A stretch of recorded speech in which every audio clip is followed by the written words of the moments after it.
So before I get started in the municipal resources, I want to see a show of hands. Who has heard of Warren Buffett? Who hasn't, right? So he's famous, of course, for being rich, but for being a really insightful and wise leader of a company. And the way he describes his leadership is that he has two jobs. The first being to manage the cash flow, right? And even if you don't have the same levels of cash flow that he has every week, you guys are making the same decisions. Do I put this money into more staff? Do I put this money into my facilities? Do I add a product line? Do I add an additional service? Do I change my hours, right? Like, these are the same decisions that you are making. And so those are the visible things that everyone can see. And he says that he gets a lot of praise for it, but he actually feels that the second job is what's most important, and that is finding the right people to work for him. Finding people who are smart and passionate and want to be there. And so I think that's a great segue into the same thing that you guys are all doing, is looking for the right people to work for your company. So let's just laser focus into resources for employers from a municipal perspective. So I'm going to share a framework. I've shared this at a couple other workshops and people liked it, but it's about how you as a business or you as a nonprofit organization can best leverage the resources in your town. Whether you're here in Acton or you're in a different town, you know, look for the town to have, or your town or city to have an economic development director or coordinator or somebody who has that role as part of their job. And I've come up with a framework of four.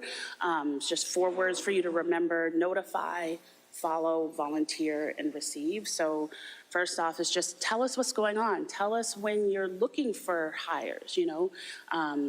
I do a lot of connecting people, so sometimes just the fact that you share that you're looking for people, then when I hear that somebody is looking for work, I can connect you. Also share your grand opening, share your expansion, share your anniversaries. I go to a lot of ribbon cuttings. I go to a lot of celebrations, and then, of course, that turns into content on our social media pages, and it's another way for you to be out there in the community and to be a known entity that's connected with something positive. So then when you are looking for workers, they're like, oh yeah, I remember that company, let me apply. And then that leads right into follow. So follow is, you know, pay attention to what's going on in town. Follow the town social media pages, not just for events, but when there's new issues coming up that may affect the business community, you can weigh in and help shape the future into a climate that's better. You know, sometimes you may know something that other people don't, and by you sharing that information, it can lead to a city or a town making a different decision that's better for the business environment. And then, you know, so you can kind of do those like one-off sharing or responding to things going on, or you could do kind of like the consistent weighing in, which we do volunteer. So every town has a ton of volunteer committees. So whether you join one that's specifically related to your business, like the Economic Development Committee, or you join something that's related to a hobby, the Garden Club, the Cultural Council, there's so many boards and commissions, and you can, again, weigh in, give your unique perspective, and help shape town policies, town procedures, but you'll also make friends, you'll also build your network in a different way. And then last is receive. Sometimes we're hesitant to ask for help or hesitant to admit that we're struggling, but one thing that I've learned in the year that I've worked for the town is that often there is deep subject matter expertise within your town employees, and they're not out in front of others, right? They're just quietly in town hall or in their offices rolling up their sleeves and doing their work. And if you run into a roadblock, sure, maybe everything can't be solved, but maybe it could if you just asked, you know.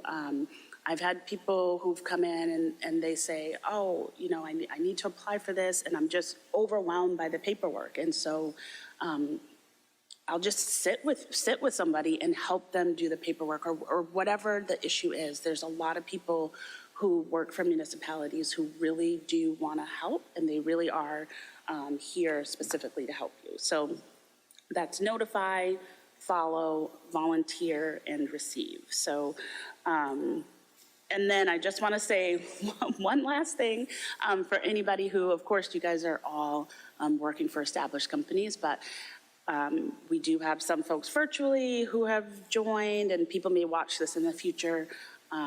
If you're starting a business, don't sign your lease until you know you have your permit from your town. So that's my little advice that I like to throw in there whenever I talk to people. So at any rate, so those are my 4 items. I really encourage you to use the resources in your town. Anybody who's met me knows that I'm more than willing to talk to you, and I'll come to you, you can come to me, we can Zoom, we can talk on the phone, whatever it is. So thank you so much for coming.